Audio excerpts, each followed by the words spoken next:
right, welcome back everybody. So it's been a few months since I made a video.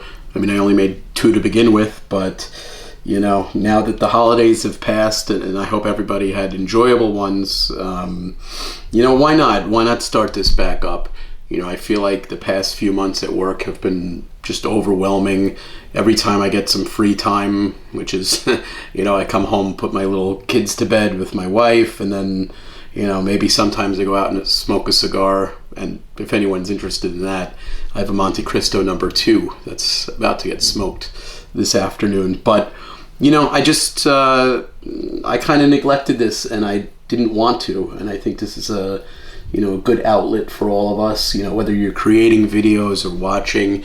I just hope to be back on it, and I will be. I'm going to make some more videos to my handful of followers that are actually interested. Hopefully maybe I'll get a few handful of followers, eventually. I made a lot of watch moves in the past few months. I sold maybe 6 or 7 watches, some more valuable than the others, but I haven't really bought much. I only bought 1 watch as far as I can recall, despite selling so many. I'll make a video about it. It's a great watch, something I've wanted for many, many years. But, I've been finding myself trying to escape the YouTube, Instagram hive mind, meaning, a new Omega comes out, or a new Breitling, or a new whatever it is.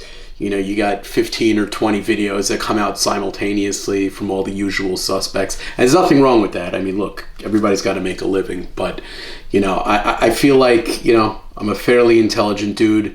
Most of you are fairly intelligent viewers. I feel like anybody interested in watches has a little bit of a nerdiness to them off the bat.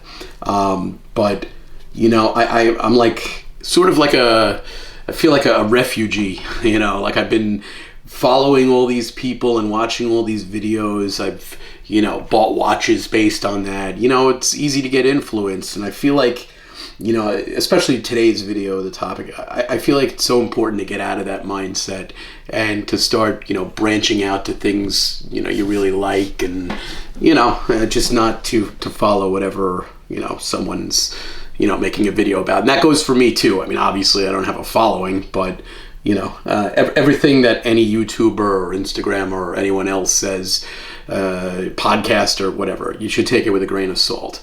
I'll make some references to that through this, throughout this video. But it sounds silly, but it's really, really easy to get lost in the hobby. It's so overwhelming. There's so many choices. There's so many price points. There's so many little considerations. Based on people's careers, their fashion sense, how often they dress up or down, all these things really matter. So, the point is to have fun, right? So that's precisely what I'm doing right now. I'm having fun. So, this is a little bit of a clickbaity title, but I really feel that this watch right here, the Breitling Classic Avi Chronograph 42mm, is seriously, if not the most underrated Breitlings, one of the most underrated Breitlings. Even among their chronographs, I mean, everybody's making videos about Navitimers, chronomats, top times. I mean, there's very few, if any, YouTubers who are making videos about, this watch. I know ID Guy has one, which is great. It's a great video, but it's not even this colorway or color combo, whatever. Navitimers are great. They're not for me. I don't like them. They're too busy. I kind of do like the green and ice blue ones, but everybody talks about Navitimers. Everybody associates Breitling with Navitimers, and chronomats are huge. I mean, especially since they redesigned them, and I actually really like those. There are plenty of videos on those, and the top times. I mean, I have a top time. I love it. But especially since they made the new model, it's kind of squarish. There's a lot of videos about that. It's really not much about this. So, it's a great everyday watch. I mean, it's a 100 meters water resistance. Not that anyone's really going anywhere close to that deep. But, I feel good wearing it. I don't have to worry about washing my hands or jumping in a pool. It has a screw down crown. It's got that typical great Breitling anti-reflective coating. It's got a beautiful, very clear, easy to read dial, in my opinion. If this thing will ever focus, you could see there's some pops of color. It looks like some orange. I'm pretty severely colorblind, so take that with a grain of salt. But orange, as I'm told. It has a Breitling caliber 23 inside, which I believe is a third-party sourced movement. Easy to repair, but maybe not as sexy as the BO1 or some other Breitling in-house movements. So it's 42 millimeters, 14.7 millimeters thick. But a lot of that has to do with this very, very dramatically domed sapphire, which is tough to kind of see, I guess, the way I'm filming it. It's about 48 millimeters lug to lug. I have something like a 7 1/8 or 7 1/4 inch wrist, maybe even less since I last checked. But look, I mean, it's pretty, fits really well. So, all right, let me just get that back on here. So yeah, I mean, it's got a great bracelet. I see they sell this also on a leather strap, so it's probably a quote-unquote strap monster. I hate using that. Very cringy, but I mean, take a look at it. Black straps, brown straps, whatever, pretty much whatever you could think of. I haven't screwed around with that. Maybe I will, maybe not. But I really like the bracelet, and I've been getting into bracelets just generally speaking. Maybe not on a strict dress watch. Sorry if you hear any banging or drilling or actual jackhammering downstairs. I'm redoing my basement, which is another adventure. But anyway, I mean, it's got a bi-directional, second time zone bezel, great pushers, great, you could feel the quality on it when you hit it. You probably can't hear that, but very, very solid. It's the dimensions are a lot scarier than it actually wears. Okay, this does not wear like a 42 millimeter watch. There are guys with smaller wrists than me that could easily pull this off, or bigger.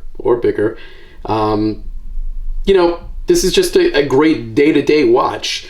If you want to talk about negatives, I mean, you could probably tell it gets a little smudgy.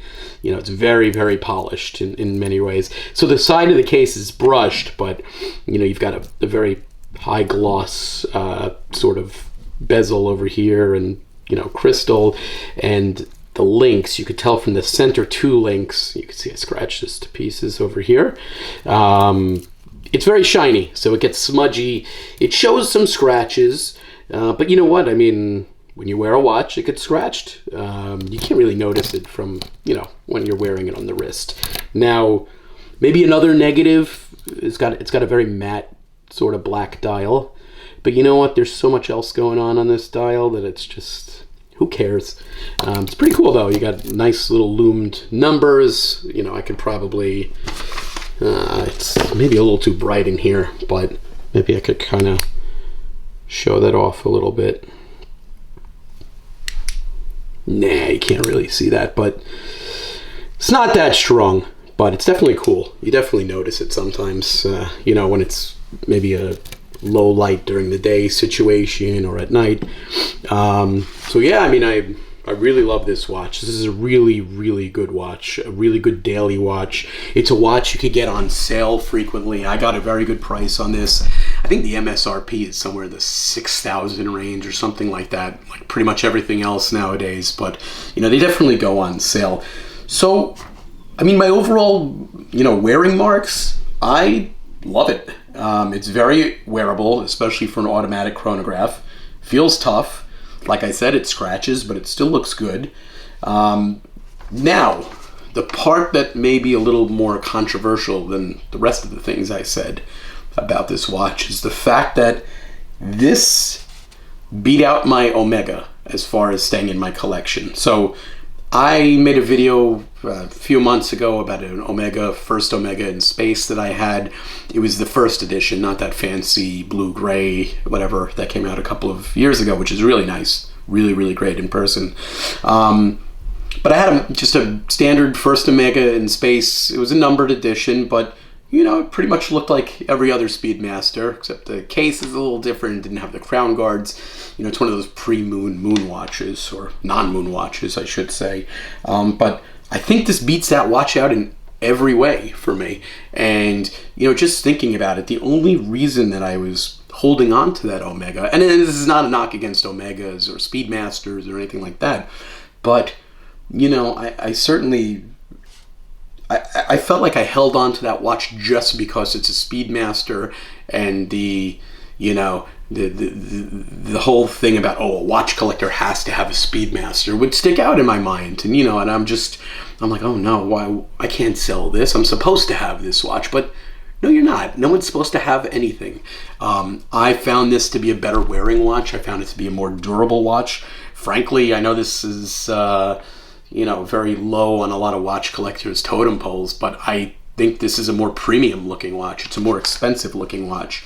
To me, that Omega I had, the first Omega in space, just didn't scream, hey, I paid $5,000 or whatever for this watch. And that, again, that's not why you collect watches, but it's nice to have that little return, where it feels like you're wearing something premium.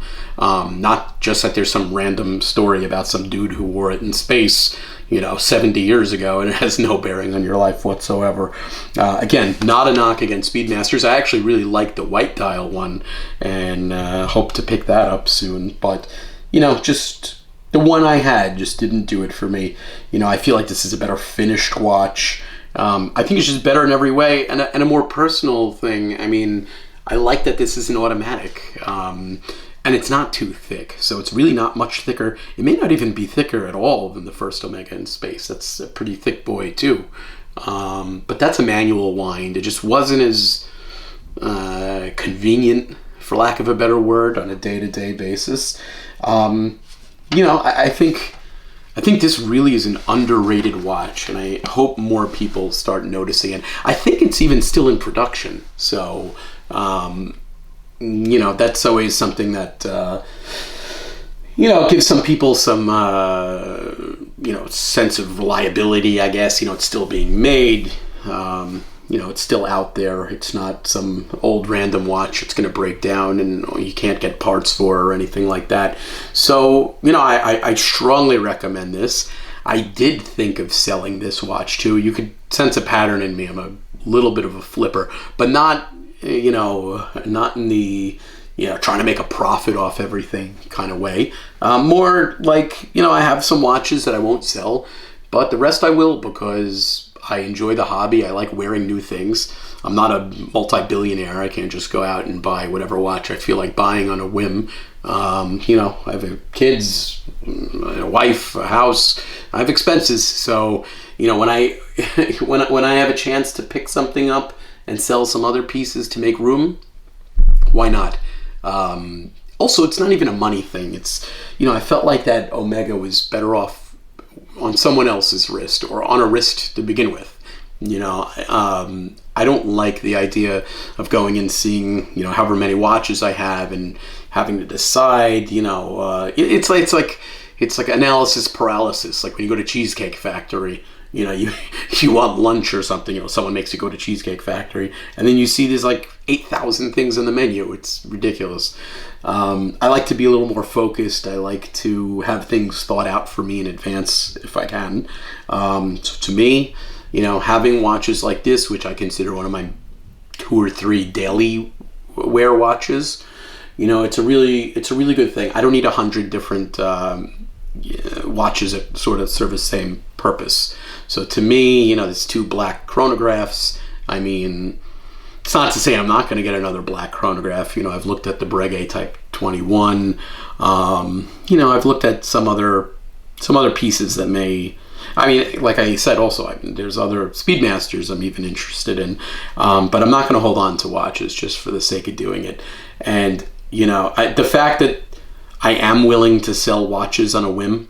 To me, the fact that I've had this watch for a couple years now and I've been wearing it consistently and enjoying it and getting compliments on it, it says a lot, to withstand my, my selling whims. So, with that, I'll close out. If anybody has any experience with this watch, please chime in below. Negatives, positives, whatever. You want to call me a dunce for selling the Omega and keeping this, that's fine too. I could use some of that as well sometimes. But hope to make some more videos, and thanks for watching.